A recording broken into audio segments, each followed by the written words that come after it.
Everyone and welcome to my channel. मैं हूं doctor लता सिंह और इस वीडियो में आपका बहुत बहुत स्वागत करती हूं। दोस्तों, इन दिनों पेंडेमिक के बाद जो हम एक रीसेंट एपिडेमिक देख रहे हैं वो है मेंटल डिजीज़ का। घरों में डिप्रेशन बढ़ रहे हैं, घरों में झगड़े बढ़ रहे हैं और एंग्जाइटी के इश्यूज़, स्लीप डेप्रिवेशन के इश्यूज़ काफ़ी ज़्यादा हो गए हैं। इस वीडियो में मैं आपके साथ कुछ ऐसे उपायों में चर्चा करूँगी, अगर हम जिन पे थोड़ा सा भी अलर्टनेस से काम लेते हैं तो हम कई सारे चीज़ों से बच सकते हैं। और इन दिनों जो बूम पर है ना, वो ये है कि जो साइकोलॉजिस्ट्स हैं, स्पेशली जो साइकेट्री के डिपार्टमेंट से एसोसिएटेड हैं, उनकी तो आजकल मौजें लगी हुई हैं। Why? Because number of patient जो साइकेट्री यूनिट्स में, ओपीडीज़ में जाते हैं, साइकेट्रिस्ट के पास इतना टाइम नहीं होता है, तो वो क्या करते हैं, जितने भी एंग्जाइटी डिसऑर्डर्स के मरीज़ हैं उनको साइकोलॉजिस्ट के पास भेजते हैं। और एज अ रिज़ल्ट क्या हो रहा है कि डॉक्टरों से कहीं ज़्यादा फीस जो है साइकोलॉजिस्ट ले रहे हैं, यू नो। तो मैं एक ऐसी सीरीज़ शुरू करने जा रही हूँ जिससे कि आप जो जनरल से डिसऑर्डर्स होते हैं ना, मेंटल डिसऑर्डर्स जो कि लाइन क्रॉस नहीं करते हैं, प्रॉपर साइकेट्रिक डिसऑर्डर्स नहीं, एंग्जाइटी रिलेटेड डिसऑर्डर्स, एक एक करके मैं उनके ऊपर शॉर्ट वीडियोस, लॉन्ग वीडियोस बनाना शुरू करने जा रही हूँ। और आप मुझे अपना फीडबैक ज़रूर दीजिए। आपके घर में अगर किसी प्रकार की कलह है, कलेश है, या ऐसा हर समय तनाव का माहौल रहता है, एंग्जाइटी रहती है, ठीक से नींद नहीं आती है, या आपके बच्चे चिड़चिड़े रहते हैं, तो सारे के सारे इश्यूज़ जो हैं आप मुझे ईमेल करिए।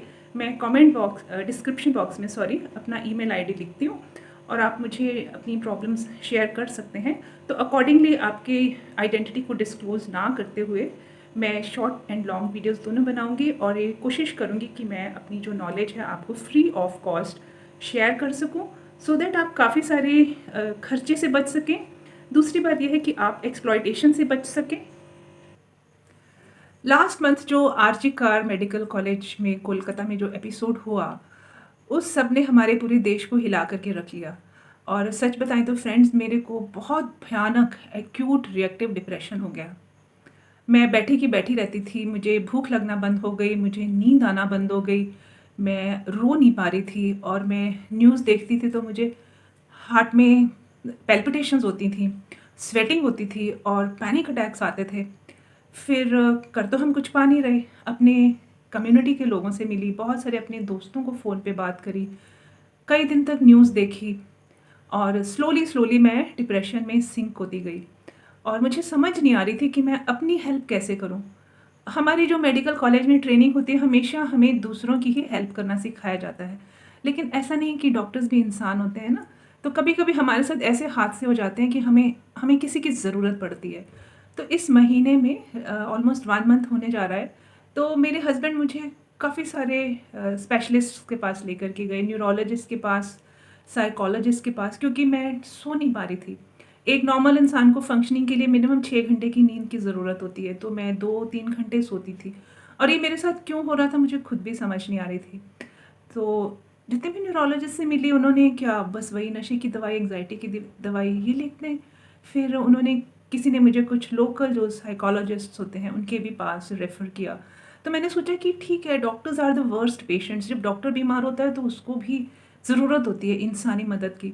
तो मैं कुछ साइकोलॉजिस्ट से मिली, एंड यू वोंट बिलीव, उनके ना तो कोई प्रॉपर सेटअप थे, ना कि प्रॉपर क्लिनिक थे, और वेबसाइट्स में बड़ा झूठ झूठ दिखा रखा।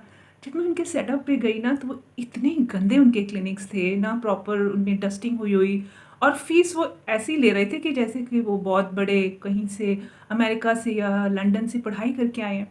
बट क्या होता है ना, वहाँ पे मैंने एक चीज़ ऑब्जर्व करी। पहली बार तो मैंने फ़ीस दी, जो कि बहुत ही ज़्यादा थी। आप यकीन मानेंगे कि हमारे शहर में जहाँ मैं रहती हूँ, एक जो डॉक्टर एमडी मेडिसिन करता है, वो कंसल्टेशन मैक्सिमम 400-500 ले लेता है, राइट? उसके बाद 200-300 की मरीज़ की दवा आती है। और ये जो बीए पास, एमए पास साइकोलॉजिस्ट थे, सो कॉल्ड साइकोलॉजिस्ट, अब पता नहीं उनका क्या था, उनकी फ़ीस थी 1500 रुपये। और जैसे हमारे जैसे लोग होते हैं ना, पढ़े लिखे, वो लोग सोचते हैं कि नहीं, हमें अपना टिपिकल जो, हमें अगर डिप्रेशन हो रहा है तो हमें एक साइकोलॉजिकल सपोर्ट लेना चाहिए। और मैं आपसे भी यही कहूँगी कि आपको अगर ऐसे कोई भी सिम्टम्स हो रहे हैं, तो ये कोई टैबू नहीं है कि साइकेट्रिस्ट के पास नहीं जाना है, या आप साइकेट्रिस्ट के पास जाने से पागल करार नहीं कर दिए जाते। बल्कि एक मेंटल हेल्थ जो है ये बहुत इंपॉर्टेंट है। और अगर हमारा मन बीमार है तो नेचुरली उसका इफेक्ट ना धीरे धीरे हमारे बाकी ऑर्गन्स पे भी आने लगता है, हमारा सिस्टम स्लो होने लगता है।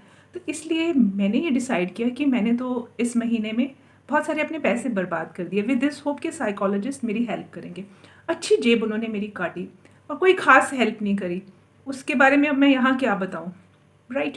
तो लेकिन मैंने ये फ़ैसला किया कि मैंने जो अपनी साइकियाट्री में पढ़ाई करी है, साइकोलॉजी में मैंने पढ़ाई करी है, उसको मैं इस्तेमाल करूँ अपने ऑडियंस के लिए। And it doesn't matter to me कि इसमें कि आपको ये वीडियो कितने लोगों तक पहुँचाते हैं। अगर 2 लोगों का भी मेरे मेंटल हेल्थ की वीडियोज़ देख कर के भला हो जाता है तो it is a blessing for me. मुझे बहुत खुशी होगी। और ये ऐसी चीज़ें हैं कि इनके बारे में एटलीस्ट इंडिया में ना खुल कर के बात नहीं की जाती है। ख़ास तौर से लेडीज़ में मेंटल हेल्थ के इश्यूज़ बहुत ज़्यादा होते हैं एंड आफ्टर मैरिज उनकी पूरी दुनिया चेंज हो जाती है। तो आपके कोई सुझाव हों तो आप मुझे ज़रूर डिस्क्रिप्शन बॉक्स में लिखे गए ईमेल पे अपने मैटर्स बताइए। और बाकी इस वीडियो में मैं आपके साथ शेयर करती हूँ कि जब हमें रिएक्टिव डिप्रेशन होता है, जैसे कोई सदमा लगता है, तो हमें सबसे पहले क्या-क्या महसूस होता है। सबसे पहले हमें फ्रेंड्स क्या है कि एक जब आघात लगता है, हमारा पूरा सिस्टम फ्रीज़ हो जाता है, एकदम जम से जाते हैं हम। हमें बेस्ट तो होता है कि हमें रोना आए, लेकिन कई-कई लोग एकदम स्टोइक हो जाते हैं, उनको रोना नहीं आता है। और बॉडी के सिस्टम जो है स्लो हो जाते हैं, बीपी लो हो जाता है, पल्स जो है लो हो जाती है, भूख लगनी बंद हो जाती है, प्यास लगनी कम हो जाती है। जो हमारी चाल है ना वो बहुत स्लो हो जाती है। अगर हम पहले बहुत तेज़-तेज़ चलते थे, तेज़-तेज़ बात करते थे या नॉर्मल स्पीड पे बात करते थे, हम चल नहीं पाते हैं। अगर दिनचर्या की बात की जाए तो सुबह उठ कर के ब्रश करना, कंघी करना, नहाना, अपने कपड़ों को बाहर सूखने डालना, ये एक बहुत बड़े काम हो जाते हैं। एज़ इफ़ कि हमने बहुत कोई पहाड़ चढ़ लिया, ये छोटे-छोटे काम और हमारी प्रोडक्टिविटी बहुत ज़्यादा कम हो जाती है, ऑलमोस्ट नेग्लिजिबल समझिए। और एक एज़ सच हमें कोई बीमारी नहीं होती बट हमारा सिस्टम जो है, हमारी दिनचर्या के साथ कोऑपरेट नहीं करता है। सुस्ती सी रहती है, किसी से बात करने को दिल नहीं करता, किसी फ्रेंड का फ़ोन आता है तो फ़ोन पिक करने को दिल नहीं करता, हम अकेले रहना पसंद करते हैं। और हमें ज़्यादा तेज़ म्यूज़िक टॉलरेट नहीं होता, कोई ज़्यादा बोल रहा है या कोई ज़्यादा तेज़-तेज़ बात कर रहा है या तेज़ लाइट्स हैं, ये हमें बर्दाश्त नहीं होती। हमें अकेले रहना, हमें सुकून चाहिए होता है और हम सोशलाइज़ करना बिल्कुल पसंद नहीं करते। किसी से मिलना पसंद नहीं करते, ना हमें रोना आता है और ना हम खुश रहते हैं, ना हमें म्यूज़िक अच्छा लगता है। और ऐसे में अगर कोई हमें राय दे, तो हमें वो राय समझ में नहीं आती। और ये जो डिप्रेशन है, ये इसको आप इस स्टेज पे रिवर्स भी कर सकते हैं और अगर आप ध्यान नहीं देते हैं, तो ये प्रोग्रेस होता-होता बहुत डिफ़िकल्ट स्टेजेस पे भी पहुँच जाता है और इवन लेटर ऑन अगर इसको ट्रीट ना किया जाए, तो कभी-कभी सुसाइडल टेंडेंसीज़ भी डेवलप हो जाती हैं एंड मैंने कुछ ऐसे लोग देखे हैं, जिन्होंने सुसाइड्स कर भी ली हैं। तो ये सब होता है रिएक्टिव डिप्रेशन में और इसका ट्रीटमेंट बहुत ही आसान है। अ, इसमें क्या करते हैं हम, जैसे ही आपको ये सिम्पटम्स पता चलें और आप किसी की सपोर्ट माँगिए, अपने परिवार के लोगों को जिस पे भी आप पूरा भरोसा करते हैं, उनको फ़ोन कीजिए या उनके पास जाइए, उनको अपने पास बुलाइए और उनको अपने सारे ये सिम्पटम्स बता दीजिए, ठीक है? सो दैट कि वो आपको एक एप्रोप्रिएट स्पेशलिस्ट के पास लेकर के जाएँ, साइकियाट्रिस्ट के पास लेके जाएँ, जहाँ पे कि आपका प्रॉपर डायग्नोज़ किया जाएगा कि ये न्यूरोटिक डिप्रेशन है या ये साइकोटिक डिप्रेशन है। न्यूरोटिक माने कि स्ट्रेस से हुआ है, न्यूरोसिस से हुआ है और ये बड़ा आसानी से ठीक भी हो जाता है। इसको आप कैसे ठीक कर सकते हैं, ये मैं आपको अगले वीडियोज़ में बताऊँगी, बहुत सिंपल एक्टिविटीज़ से। एक होता है कि general day to day life में भी हम उदास रहते हैं, उसको हमें कैसे डायग्नोज़ करना है, कैसे ट्रीट करना है, उसके भी बड़े सिंपल मेथड्स हैं, हम घर पे ही ट्रीट कर सकते हैं, राइट? न्यूरोटिक डिप्रेशन में कभी-कभी आपको साइकियाट्रिस्ट के पास जाना पड़ सकता है, 1 या 2 विज़िट्स और वो आपको चेक करेंगे, थोड़ी बहुत दवा बता देंगे। और तीसरा होता है साइकोटिक डिप्रेशन, जिसमें कि अ, आप लाइन क्रॉस कर चुके हैं between normal and middle border line and psychotic. उसमें आपका ट्रीटमेंट जो है थोड़ा लंबा चलता है बट वो भी ट्रीटेबल है। तो मैं आपसे ये कहूँगी कि मेंटल हेल्थ को कभी भी आप इग्नोर नहीं कीजिए। जैसे ही सिम्पटम्स शुरू हों तो आप इमीडिएटली अपनी फैमिली का सपोर्ट लीजिए और एप्रोप्रिएट डॉक्टर के पास जाइए। दूसरी बात ये है कि कितना अच्छा हो कि अगर हमें तनाव हो ही ना, डिप्रेशन हो ही ना, तो उसके लिए आपने क्या करना है, रेगुलर रोज़ के रोज़ प्राणायाम 5 होते हैं, उनकी प्रैक्टिस ज़रूर करनी है। और अगर आप बहुत व्यस्त रहते हैं, आपके पास टाइम नहीं है, तो एक प्राणायाम होता है अनुलोम-विलोम, राइट? उसमें हम क्या करते हैं, राइट नॉस्ट्रिल को क्लोज़ करके लेफ्ट से साँस लेते हैं। राइट से निकालते हैं, फिर राइट से साँस लेके लेफ्ट से निकालते हैं। ये प्राणायाम को बोलते हैं हम नाड़ी शोधन प्राणायाम। इससे क्या होता है, हमारा राइट ब्रेन और लेफ्ट ब्रेन, ये दोनों जो है सिंपैथेटिक पैरासिम्पैथेटिक ब्रेन्स जो है हमारे, इन दोनों में सामंजस्य स्थापित हो जाता है। और जब right brain and left brain में बैलेंसेस हो जाते हैं तो वो एक प्रोटेक्टिव मैकेनिज्म का भी काम करते हैं। और हमें जो तनाव है वो अगर थोड़ा बहुत हुआ तो रोज़ अनुलोम विलोम किया या नाड़ी शोधन प्राणायाम किया तो तनाव जो है वो मैनेज हो जाता है। और अगर हमें जैसे हल्का डिप्रेशन शुरू हो गया, हम डीप ब्रीदिंग्स करना शुरू करें जिसको कि हम भस्त्रिका बोलते हैं, प्लस हम अनुलोम विलोम करें। और फ्रेंड्स इसके लिए हमें कम से कम 10 मिनट भस्त्रिका मतलब लंबे सांस लेना है, डीप ब्रेथ लेना है, होल्ड, छोड़ दीजिए खुली हवा में। उसके बाद आधा घंटा कम से कम, मैक्सिमम 1 घंटा अनुलोम विलोम करेंगे। तो ये तो मैंने आपको बताया कि preventive mechanism for falling into depression. और अगर हो गया है तो सटल अर्ली डिप्रेशन के सिम्टम्स हैं तो उसमें हम क्या कर सकते हैं, थोड़ा लेट हो गए हैं, डॉक्टर को नहीं दिखा है तो हम क्या कर सकते हैं, ये मैं नेक्स्ट वीडियोज़ में आपसे बात करूँगी। इसके अलावा आपके कोई मेंटल हेल्थ से रिलेटेड इश्यूज़ हैं तो मुझे प्लीज़ ड्रॉप करें ईमेल, तो मैं उसके ऊपर भी वीडियोज़ बनाती हूँ। नेक्स्ट जो मैं वीडियो अपलोड करूँगी वो है कि जो घर में हमारे कलह कलेश होता है, राइट, उसको हम कैसे आइडेंटिफाई कर सकते हैं, कैसे हम उसको मैनेज कर सकते हैं, कैसे हम उसको स्टॉप कर सकते हैं, सो दैट जो हमारे घर है ना, जहाँ से बीमारी भी शुरू होती है और जहाँ से हमारे जीवन की सफलताएं भी शुरू होती हैं, हम अपने घर को एक हैप्पी होम बना सकें।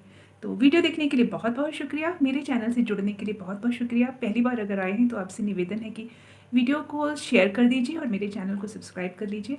और आपके मेडिकल इश्यूज़ रिलेटेड कोई भी ऐसे प्रॉब्लम्स हैं जिनको कि हम बात करके सॉल्व कर सकते हैं, सो दैट आपके बहुत सारे पैसे बच जाएं। अननेसेसरी जो वेस्टेज होता है ना मनी का, बाहर आप घर से बाहर निकलते हैं तो आई एम सॉरी टू से, लेकिन लुटेरे हर जगह बैठे हैं और जो भोले भाले मरीजों को, गरीब मरीजों को लूटने के लिए, मजबूर लोगों को लूटने के लिए तैयार रहते हैं। और यू वोंट बिलीव, मैं बहुत सारे ऐसे डॉक्टर्स के पास गई, स्पेशली ये जो कोलकाता का इंसिडेंट हुआ, मैं रियली बहुत सीवियर डिप्रेशन में थी।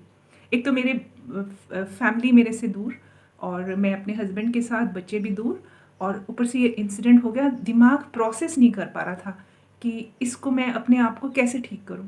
आरजी कर मेडिकल कॉलेज का जो एपिसोड था, उसका जो एक्यूट डिप्रेशन मुझे हुआ, उससे मैं कैसे बाहर आई, ये भी मैं एक नेक्स्ट वीडियो में आपके साथ शेयर करूँगी।